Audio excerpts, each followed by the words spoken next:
Firstly, I want to say hello and welcome once again to today's webinar on climate change as a feminist issue. We're absolutely delighted to be running this as a joint event from the COVID Conversations team, the Feminist Recovery Plan, and also Friends of the Earth. It marks the final webinar for both the COVID Conversations and also the Feminist Recovery Plan series, so thank you all for being with us for this past year. However, if it's your first webinar, or if you missed some of the previous ones, you can watch back all the Feminist Recovery Plan videos on the WRDA website. I'll drop a link for that into the chat in a minute. And also the launch of all the COVID Conversations videos will take place on the 29th of April. We'll have a special event for that. I'll also drop the link for that. So my name is Helen Flynn and I work at the Human Rights Consortium. I want to just quickly run over a few bits of housekeeping. Firstly, I think we can all agree it's difficult to focus too long on a webinar, so we aim to finish this one by 11. We're going to hear from each of our three speakers in turn for about 10 minutes, and then we're going to open it up to questions and conversation for the last maybe 15 minutes or so. You can put any questions or comments you have into the text box at any stage throughout the morning. Just remember to be respectful at all times. So we would ask anyone who isn't speaking to keep their microphones on mute and their cameras off. This not only cuts down on interference, but it also helps to reduce bandwidth, which we know is an issue for a lot of people in Northern Ireland, myself included. We'll be recording today's webinar with a view to upload it online. So unless you turn on your video and speak, you will not appear in that recording.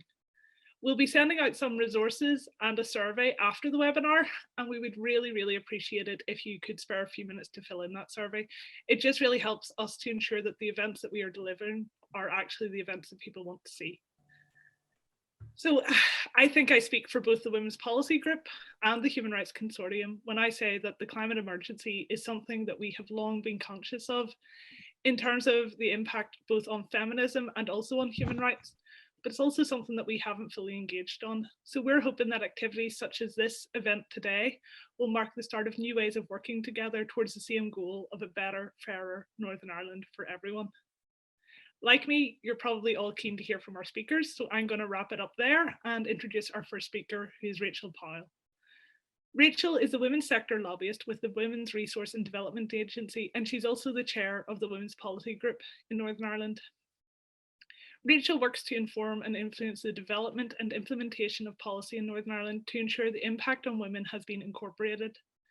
The Women's Policy Group published the COVID-19 Feminist Recovery Plan in July 2020, and within this, they made various recommendations to mitigate against the gendered impact of the pandemic alongside pre-existing inequalities.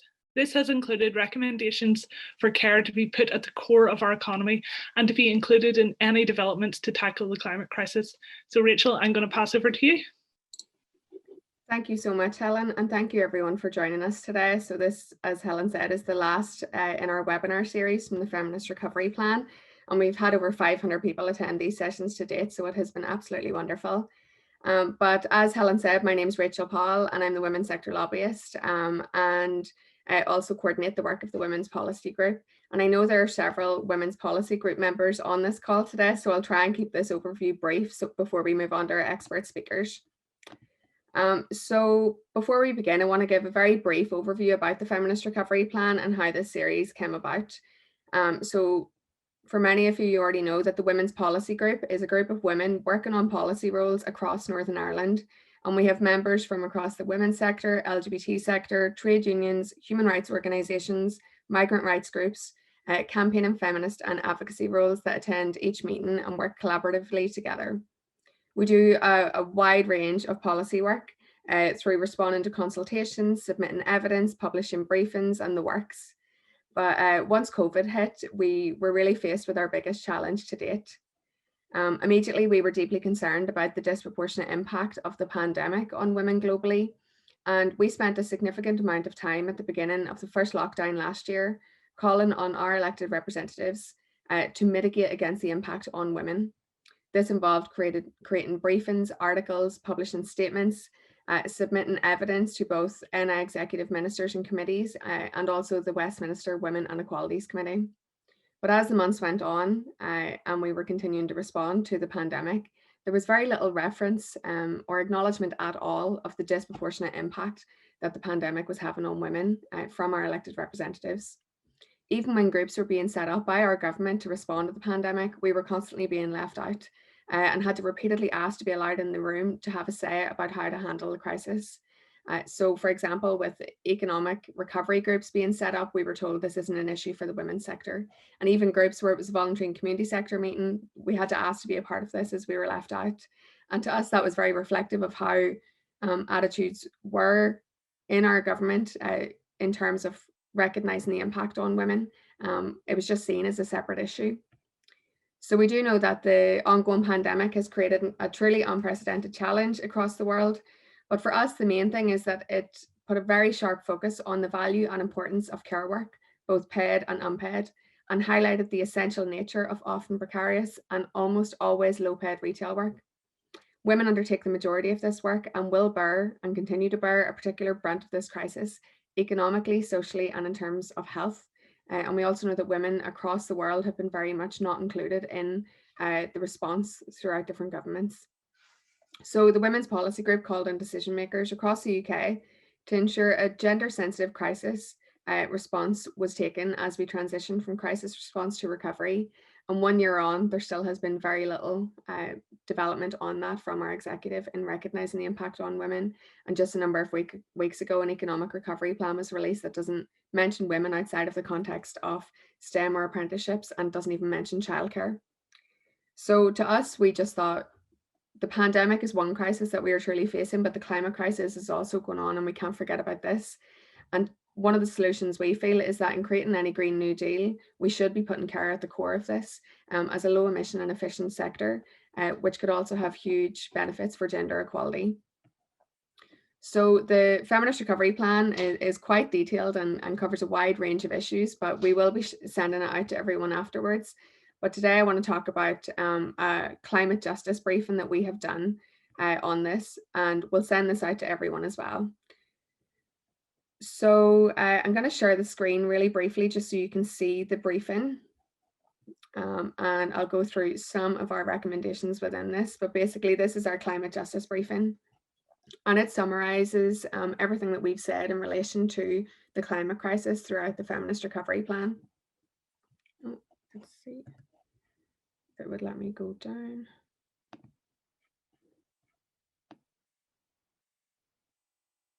Yeah, so basically, I'm not going to go through all of this. I just want to give you a bit of an idea of some of the issues that we have covered. But we were trying to we basically wanted to start this conversation in Northern Ireland, where our feminist movement and women's sector is incredibly active on a whole range of issues. But we also know the climate crisis is one of the biggest issues facing our generation. And to us, we really thought that these issues needed to be merged together, and that any development that is happening in Northern Ireland in tackling the climate crisis, that gender equality was also incorporated into this. So I'm just going to stop sharing. I'll send that out to everyone afterwards. But basically, Northern Ireland remains the only part of the UK or Ireland without a binding greenhouse gas reduction targets, and this needs to change urgently. It is absolutely crucial that any targets set in the Northern Ireland Climate Change Bill are based on the most up-to-date scientific evidence available rather than political opinion. The lockdown exposed the severe impact of governmental decisions to neglect our public services on our society, and many of the existing socioeconomic inequalities were exacerbated during the lockdown, as a lack of resilience or ability to cope with the ramifications of the pandemic became glaringly obvious. The need for basic levels of income, access to food, childcare, fully functioning health service, education, changing considerations of low-skilled work to essential work, and recognising the importance of unpaid care became absolutely crucial and very topical in the last few months. And now more than ever, it is necessary to reassess our economic decisions and our decision making based on the recent history of severely under-resourced public goods.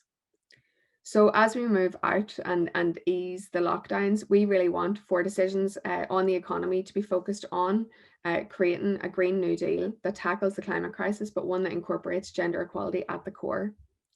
So the Women's Policy Group then in the Feminist Recovery Plan endorsed the joint UK Women's Budget Group and the Women's Environmental Network paper from the Commission on a Gender Equal Economy, and it is called Towards a Feminist Green New Deal in the UK. So this paper discusses how whenever there are discussions around Green New Deal frameworks, typically gender, race and class are left out of the discussion, despite these being the areas where people are most likely to be impacted if the climate crisis is not made a priority. So this paper also looks at the Green New Deal from an intersectional feminist perspective, and this is an approach that the Women's Policy Group would very much like to see the Northern Ireland Executive take in relation to our economic recovery and any developments made in tackling climate change.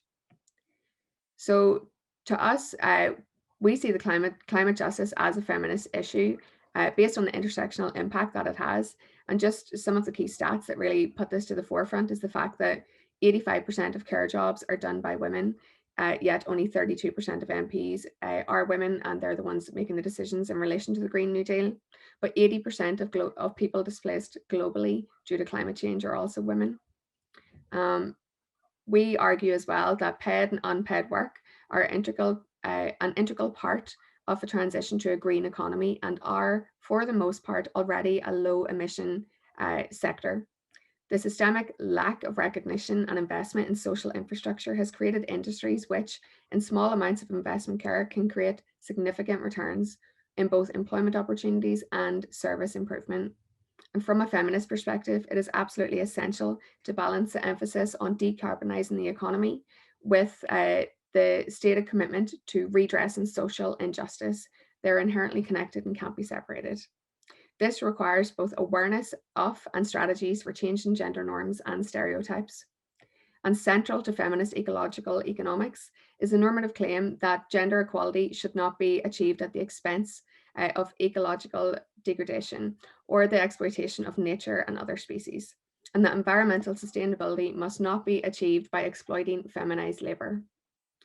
So we make a lot of different recommendations in relation to care work being a key sustainable industry, but I just want to finish up with some stats from the Women's Budget Group on why we feel this is a feminist issue that should be at the forefront of our economic decision making.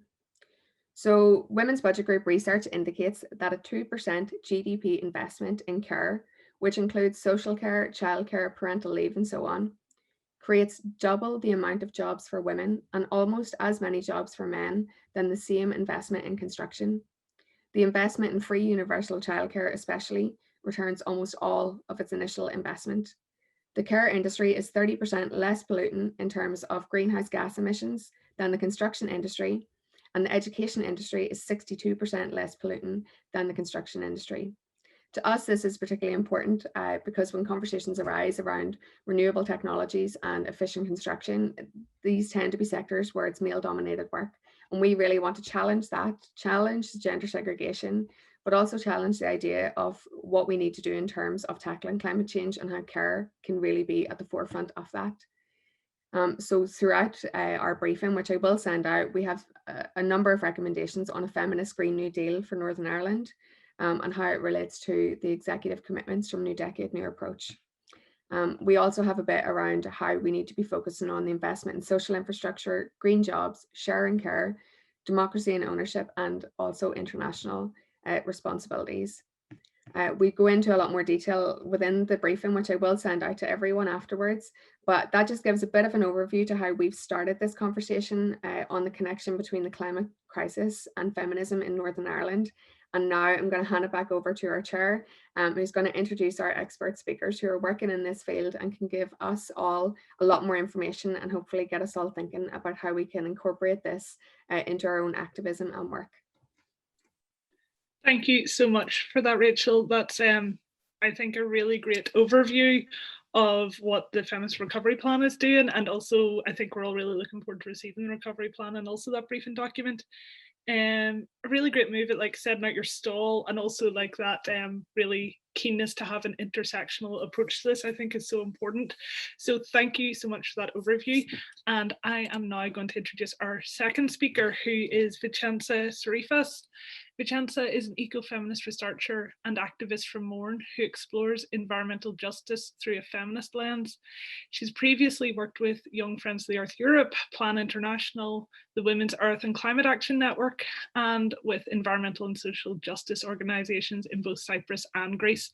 Currently, Vincenza is doing a PhD exploring resistance to extractivism in the Sperrins through a feminist perspective. So I am so delighted to welcome Vincenza today. So Vincenza, if you want to take the floor. Thanks so much, Helen, and thanks for the invite to be here. It's really great to be part of this conversation. And thanks to Rachel as well for really introducing the topic so well, and for all of the work that's been done already on this in Northern Ireland, which is really great to see. So I'm just going to start off by talking a little bit about this link between gender and climate change. And I'm sure everybody here has, heard that women are often first and worst affected by climate change. But it's already been mentioned, that it's so important that we take an intersectional approach to this, because women aren't just a unified group, right? Their lives are mediated by different identities like age and class and ethnicity and race and lots of different other factors as well. But, it really has become so clear that it's the communities that are facing, the brunt of the climate crisis, are also kind of at the front line of the COVID crisis that we're facing. And we see that, with women doing so much of the vital care work to see us through the pandemic. But we also see how, migrant women and ethnic minority women as well have been on the front lines and have been impacted disproportionately as well. And, I think that when we say women are most impacted by climate change, it's really important to mention that this is not because of some kind of like essentialist link or some kind of biological vulnerability, but it's because of the like structural inequalities in the system that we live in, the capitalist patriarchy. And we know that women are more likely to live in poverty, are paid less, and are doing this care work, often unpaid, which puts them into a closer contact and relationship with the environment. But to kind of understand how deep this connection goes between gender justice and climate justice, I think we have to kind of go back in time really to sort of the emergence of the climate crisis. And I think we have to go all the way back to this transition to the capitalist system that we have today. And that was kind of like also wrapped up in the scientific revolution and then the industrial revolution, which kind of led us to become this kind of fossil fuel dependent society that we're part of today. And it was, during this time that we see a new worldview come in. And I think that, this kind of shows how deep this connection is. And it was during this time that we see the environment sort of be understood, moving from seeing as a living being to being seen just as a resource or, a dead commodity that we can extract profit from. So, we have a system that depends on creating the other. So the other was, the environment was created as the other, but this is also happening to other groups of people, based on class and gender and race. And other factors. And if you become the other, it's much more easy for you to become, to be exploited or dehumanized or marginalized or violence enacted against you. And then we saw, that this worldview really was exported around the world with colonialism. And ecofeminists have pointed out that, that this is the worldview that our current crises are rooted in. And I really love the work of feminist Silvia Federici. And she talks about how during this time, it wasn't just a change in how we see the natural world, but also gender roles were changed very much in this time. And, we saw the crackdown on women's freedom, and we saw 300 years of the witch hunts, which she relates to this idea of disciplining women through gendered violence and terror to push them into a situation where they were doing most of the unpaid care work to prop up the capitalist system. And she also talks about how it was a time of, breaking down female solidarity as well and friendship. And she points to, you know, this this term of gossip, which before this transition used to refer to female friendship, but then became very kind of negative and gendered term as well. And she also mentions as well how this was the time of the crackdown on reproductive justice, where we see, you know, a crackdown on abortion rights. And she says that this is really because women's bodies needed to be treated as commodities to reproduce the labor for capitalism.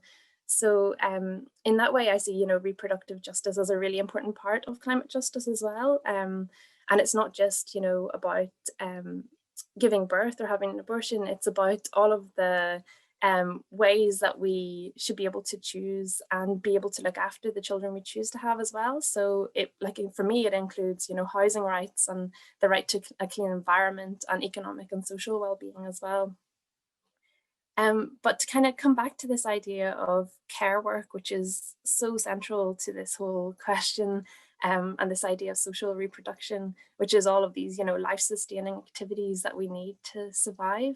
I think, yeah, they're so central to this system that we have, but it's a system that treats, you know, women and nature as a free resource to extract from. And we know that the system itself is actually exhausting this very base that it depends on, and that's, you know, the more than human world and the labor of women and marginalized groups. So yeah, ecofeminist economics really points out that the environment and women's labor is not actually accounted for under our current economic system. It's kind of externalized and made invisible. And related to this very much is this whole idea of extractivism. And I think Linda's going to talk much more about that. So I'm not going to say too much on that, but it really is, you know, more than just about removing resources from the earth. It's very much rooted in this worldview that I mentioned before there. And, you know, it's about having people that don't matter and places that don't matter that can be sacrificed. And we see around the world that it's women, and especially women of colour and Indigenous women and peasant and rural women, who are impacted first and worst by this type of development. But this has all been a wee bit negative, but it's also important to say that women are not just victims of this, but have huge amounts of agency. And around the world, we're seeing amazing stories of women standing up to climate change and extractivism, and in many cases seeing it kind of as an extension of care work for caring for the environment, and that sustains life. And I know Linda will talk more about specific examples of that as well. But I just wanted to mention a project that I was really lucky to be involved with as a researcher, called the Women Speak database with the Women's Earth and Climate Action Network. And that's a database full of thousands of stories from around the world of women who are doing this work and providing solutions as well. And I think it's really important that we understand that in, again, not in some essentialist way by saying women are like naturally more caring of the environment, but it's because of this gendered division of labor, you know, that women are experiencing the material impacts of this, of all of these issues. For example, like women might be the first to see their water being polluted or their children getting sick, because they're doing the care work. And I think it's important as well to say that about 60 to 80% of grassroots environmental justice organizing around the world is done by women. But again, as you move up through like institutional levels that are dealing with this, you know, it's again dominated by Western men. So yeah, really missing out this gendered lens as you move up through these organizations. And as well, you know, the women who are standing up and speaking out about this are also facing huge amounts of misogyny and violence. You know, they're still operating in a patriarchal world, and we see female earth defenders being murdered and intimidated and threatened and sexually assaulted around the world as well. And I think connected to this as well, I'd like to talk a wee bit about this whole idea of like the misogyny of climate deniers. And I think, you know, we've all seen young women like Greta Thunberg standing up and speaking out about this issue very, very clearly and very well.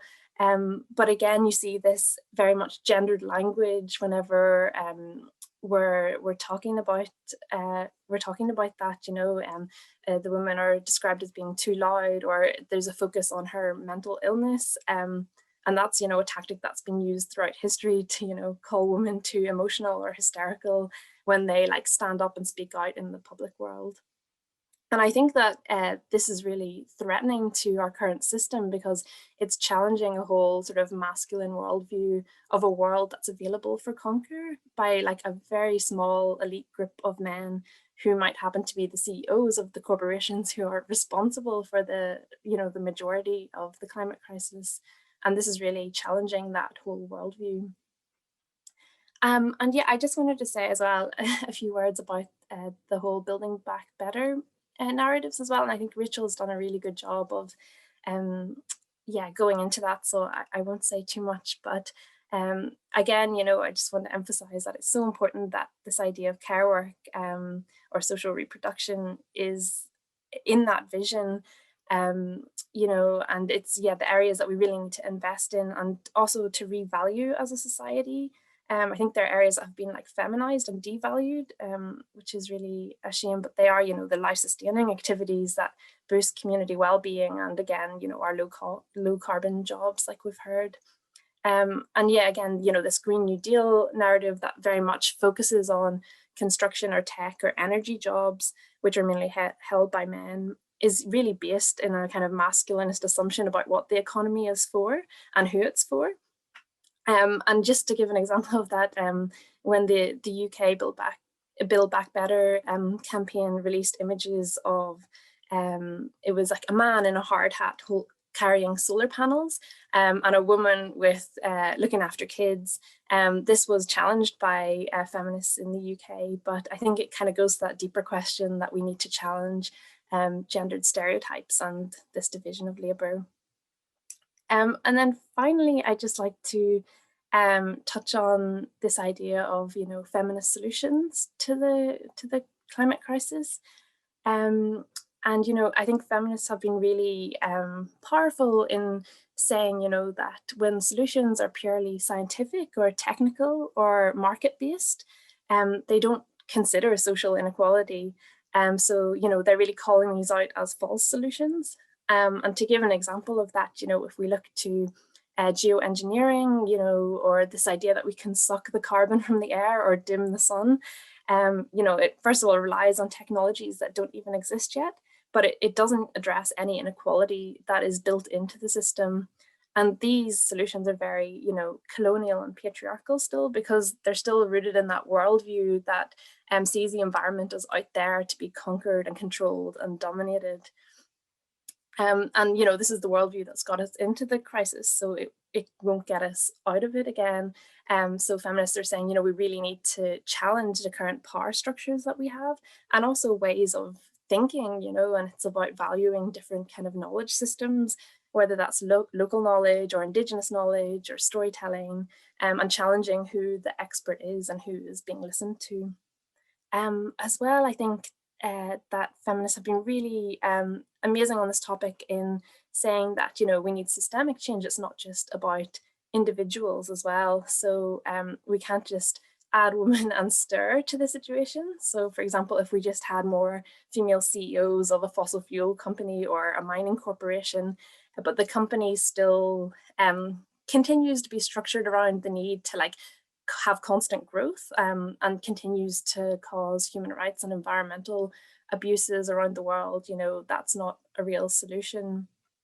And, you know, as well, if we see climate change as this technical issue, you know, it might mean that we're just going to swap one energy system for another. But again, you know, that doesn't address the inequalities such as energy poverty, which are built into that system. And that has huge gendered elements to it. And, you know, we know that in Northern Ireland, we have some of the highest fuel poverty rates in Western Europe.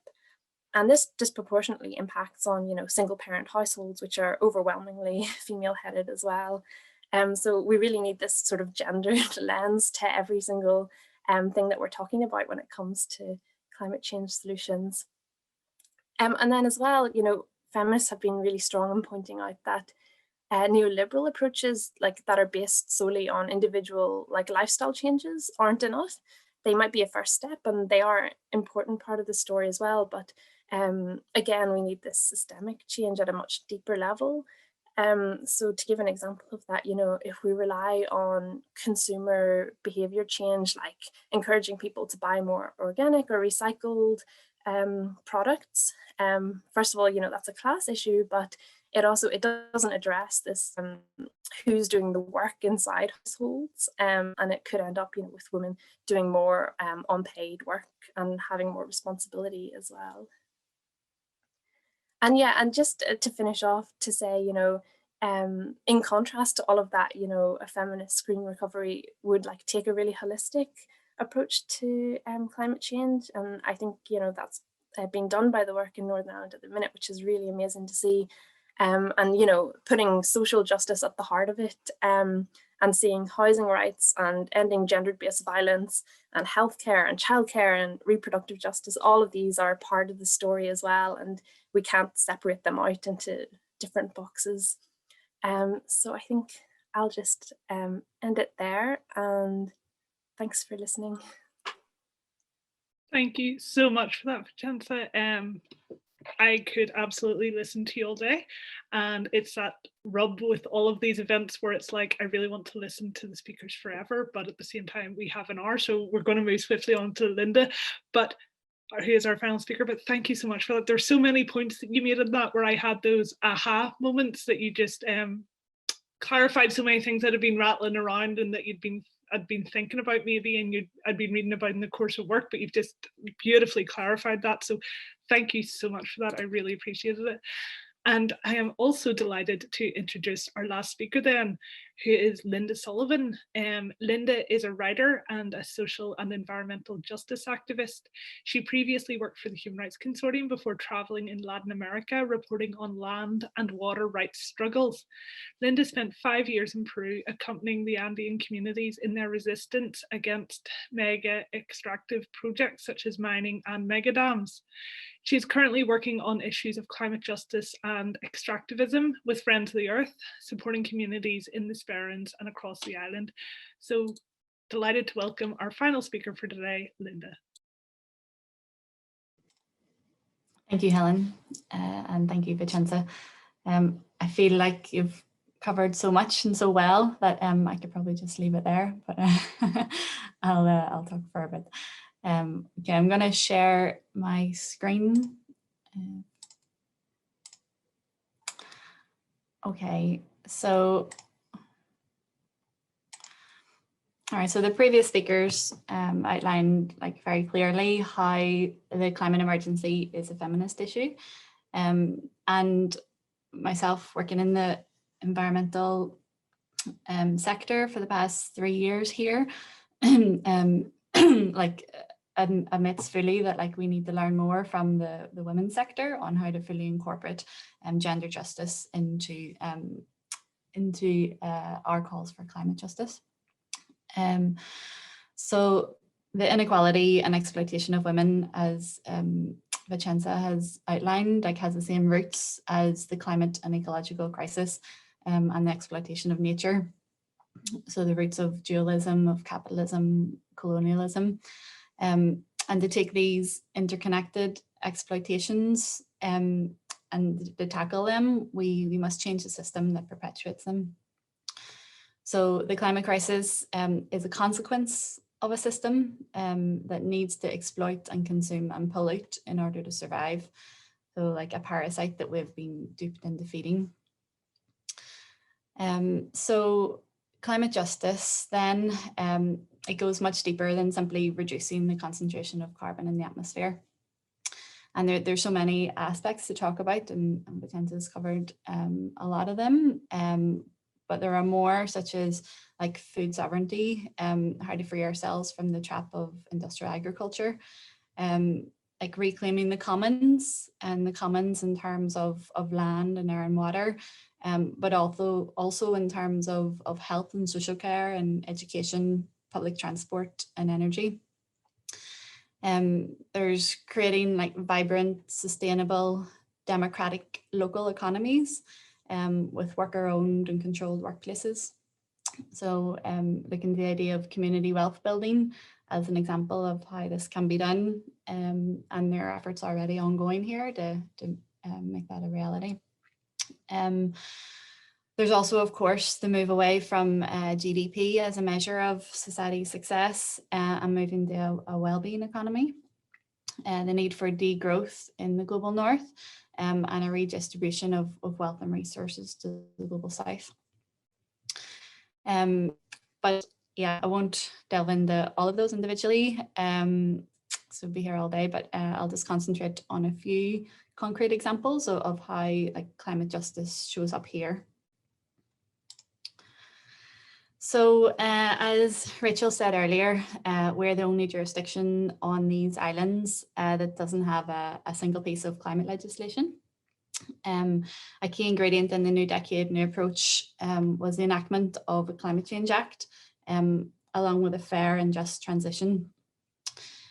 Last year, the Assembly also then voted to bring forward this legislation within 3 months.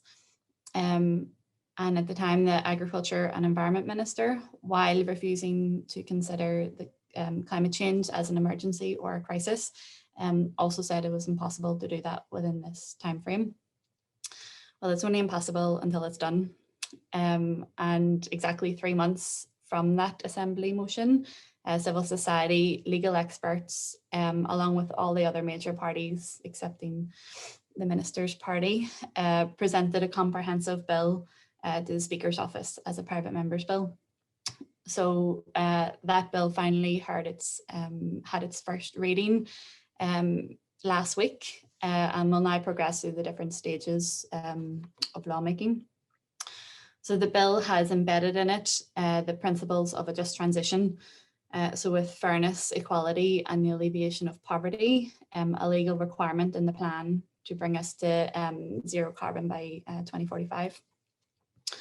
So, and as you can see by this great cartoon by the brilliant Ian Knox, Minister Poots then tried to claim back the agenda with his own consultation on plans to bring forward a bill, but his timing and content are too little, too late. So yeah, so another aspect that Vincenza mentioned that I'd like to talk a wee bit more about of climate justice is the issue of extractivism. So what is extractivism? First of all, it's the high intensity export orientated extraction of common ecological goods rooted in colonialism and the notion that humans are separate from and superior to the rest of the living world. So this definition is taken from this report that you can see. A justice transition is a post-extractive transition, which is a report by Warren Want. And yesterday they released their next report, which is a material transition, which is also, of what I've seen so far, an excellent guide to how we tackle the issue of renewables in a climate justice framework. So yeah, so when many people talk about climate action, it's often thought of that we can just switch to renewables while still retaining the same level of extraction, consumption, and waste. But this approach just means like a mammoth increase in extraction of metals and minerals, and the continuing sacrificing of ecosystems and communities. So most of these communities are based in the global south, but increasingly sacrifice zones are being created in the global north. And the island of Ireland is one such place. So 27% of the land south of the border is already concessioned to mining companies, and 25% in the north is concessioned to mining companies. And this could rise to 70% according to the Department for the Economy. So I won't go into this because Jen's already covered it, but the gendered impacts of extraction. So just quickly run through. So inequality fostered by colonialism, negatives in the domestic sphere, such as water and air pollution. So this affects like care and agriculture, and then social breakdown that comes from extraction and extractive projects moving into communities. Like the bodily impacts from that contamination, such as birth defects, miscarriage, and ovarian cancer. In my time in Peru, there was a town near to the mining project that they were resisting, and there was a mercury spill. And to this day, like 20 years later, people are still have that mercury in their blood, and babies are still being born with defects because of that. So yeah, and then also sexual violence and violence for transgressing accepted gender norms. So women take a huge risk, especially in places like Peru, for being part of the resistance movement, and often receive violence, both domestic and otherwise, as a result of this. Okay, so moving on then, as Vincenza was also saying, like we can't mine our way out of the climate crisis, but also like women are at the heart of the resistance against extractivism and for climate justice. So these are just some pictures of people from the Greencastle People's Office down the Sperrins. Many, as you can see there, Chaz Dewitt up in the corner from the Lakota Nation, who came to visit and show solidarity. We have Berta Cáceres' daughter in the middle. So like international solidarity is a really important ingredient in resistance against these projects, because it's the same system across the globe, you know, just the various different levels of violence, you know. But then also beyond resistance against extractivism, women are at the heart of environmental justice on the island. And particularly when you look at the youth strikers, they're overwhelmingly female and are leading the way in the calls for climate justice. So, and then an international example and just my own experience of Peru. I was involved in a group of women defenders of Mother Earth, and they were really often put themselves to the front of mobilizations, and so it's like led the way, both like, well, from below, like in a supportive sense, but also more increasingly and at huge risk, like up front. So yeah, I'll leave it there and maybe just move on to the conversation. Thanks very much. Thank you so much for that. I'm just going to switch my view to gallery view so I can see everybody. I haven't got any comments or questions in the chat box yet. Does anybody in the audience have any questions for, I'm just conscious we only have about 10 minutes. So does anybody want to unmute themselves and ask a question? Got a comment that was great, and I heartily agree, and thank you so much, Linda, for rounding out the presentations today. Eleanor. Well, it's not so much a question as a comment to say that's extraordinarily wonderfully inspiring. It's my last day of work, and as Martina said, from 5:01 last night, we were officially unemployed because none of us have heard about our wages yet, which we are confident, but we have not heard one word, because apparently the DFC can set a budget for neighbourhood renewal, but not for the Women's Centre Childcare Fund. Why would that be?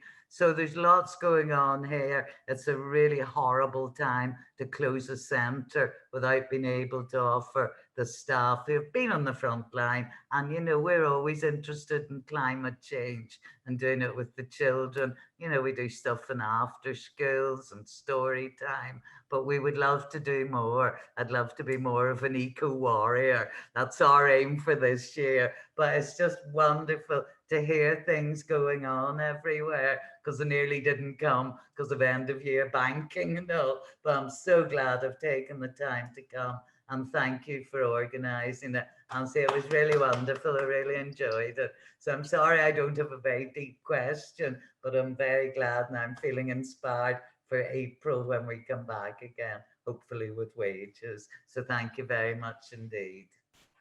Thank you so much for that, Eleanor. I'm just wondering as well, I'm getting a lot of really people saying it was great and fantastic event and great presentations, hadn't realised how far behind Northern Ireland was. I'm wondering if I can put you, the three of you, on the spot and ask therefore if there's scope for some work to be done together on looking at this issue, you know, and an action that we could take forward to work together on the environment, on feminism and on human rights, specifically in Northern Ireland, and whether we'd be up for having that conversation and seeing what kind of actions we could take. Yeah, absolutely. I know from the Women's Policy Group perspective, this is something that we very much just started to scratch the surface on. When we were doing our feminist recovery plan, we were looking at it and thinking, why are these areas where women are predominantly worked in always undervalued, always underfunded? And it really just was a bit of a light bulb moment, like, well, this is so connected to the same issues with the climate crisis. So I would love to work with the rest of the speakers more on delving a bit deeper into these issues and learning how we can, in our activism on gender justice, can be very much more conscious of climate justice, because I learned so much today already on this, and would love to take it forward. And especially now with the climate change bill and the different political aspects of that are going on, I think we all need to really get behind the private members bill, because I think the dear minister will be very happy for people to stay quiet on this. So I think that would be something all of us could be very much more active on together.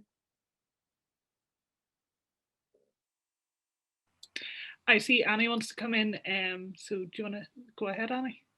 Thanks, Helen. And just to say again, I was, you know, what other people are saying, I'm blown away with the speeches. So thank you very much. It's so incredible to know we have such knowledge and expertise and passion in the women's sector and the eco sector. I just wanted to say, for anyone who maybe isn't aware of it, that you know, Extinction Rebellion Northern Ireland are here, and you'll all know about that. We have a regeneration and wellbeing group. We're primarily women, but it's open for everyone.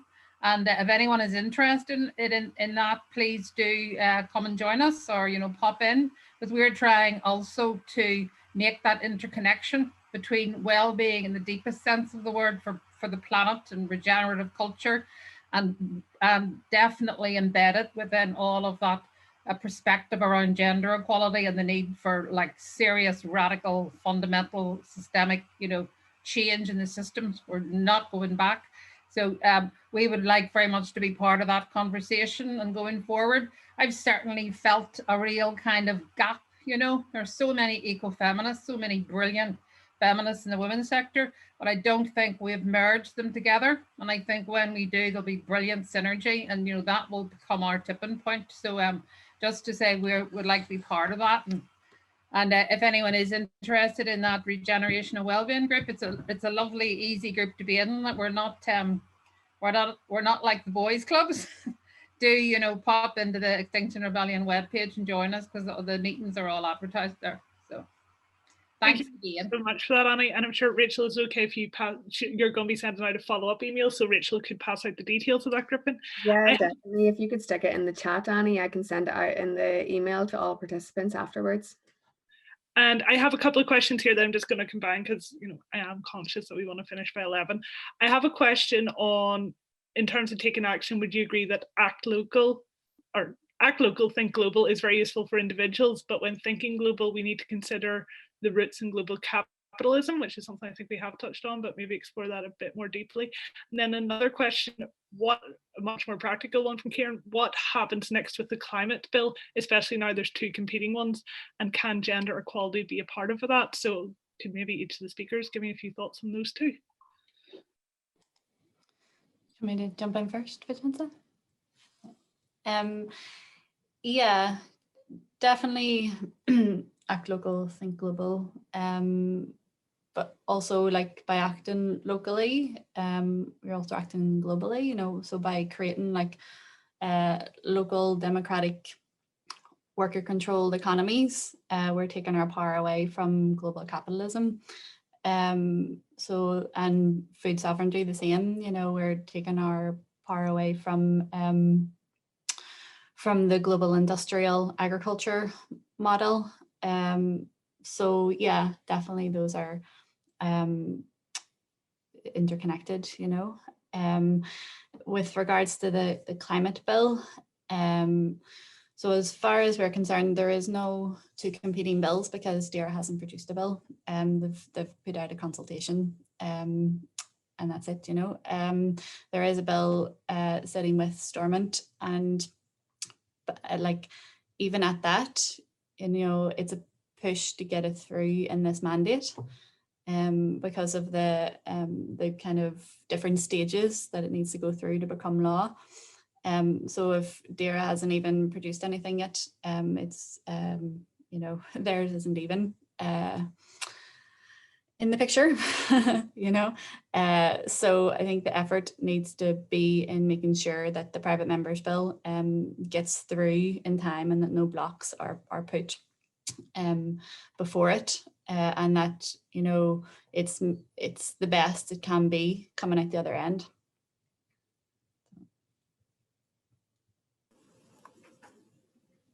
Great, I'd maybe jump in there. Just to the first question, it's a really good question, and I think Galinda's covered it well. But yeah, just to say, I think that collective action and movement building is our strength here. That's where we're going to create change.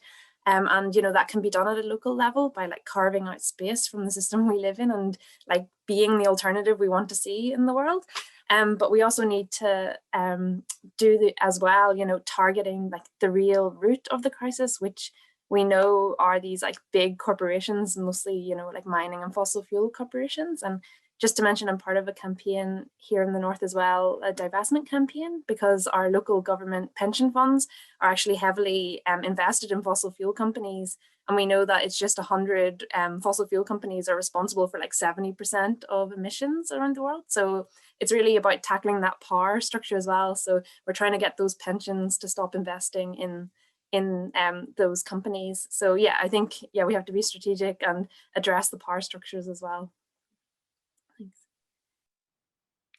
So I'm just going to respond really quickly because I've talked loads already, but the main thing for me about the Think Local, Act Global, it's something that we very much have tried to incorporate into our work in the Women's Policy Group, where we look at best practice globally and how can we implement a better structure here. And at the core of all of the campaigning we've been doing around the Feminist Recovery Plan is about restructuring our economy, because our economic models that currently exist do not account for unpaid care or the free labour of women.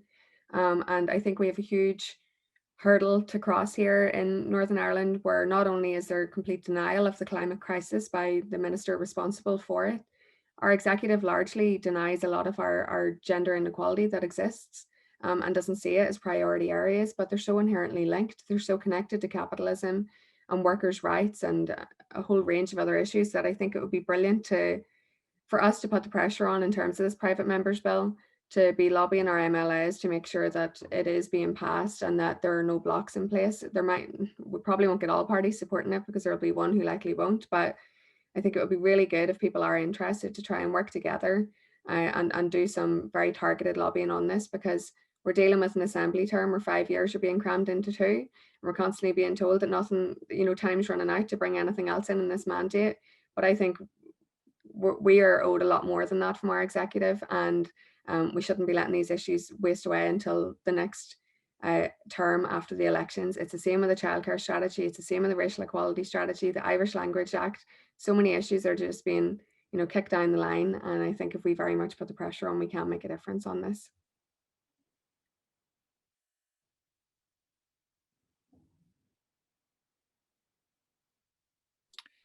I just wanted to jump in as well. I was just a bit slow because I was looking up the ad hoc committee on a Bill of Rights recently did a consultation over the Christmas period into the new year, and the results of that survey were released last week. And I mean, we talk about some parties not being particularly on board, but 86% of respondents, there were over 2,000 respondents to that survey. Sorry, I should have prefaced it with saying, but 86% agreed that a Bill of Rights should include the right to a healthy environment.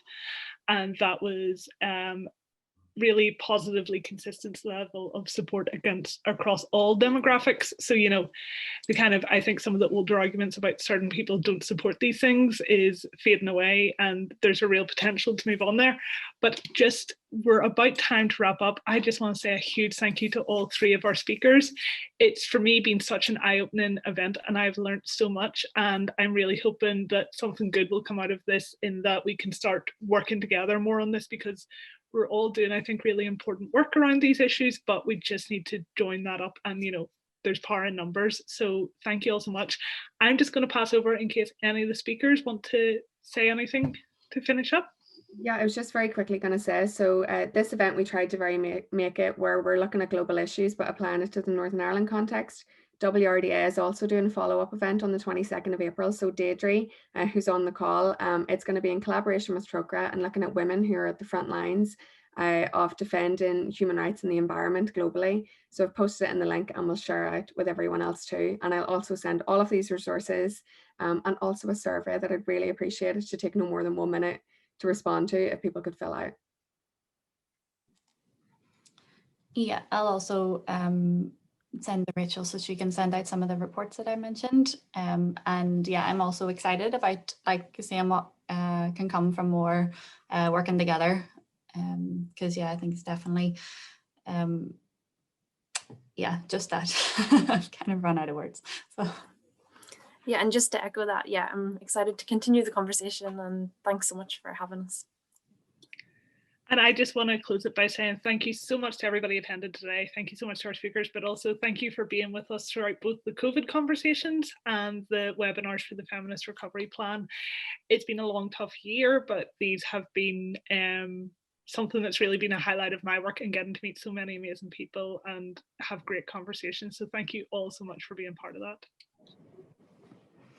thank you. Bye-bye. Thanks so much, everyone. Thanks. Thank you.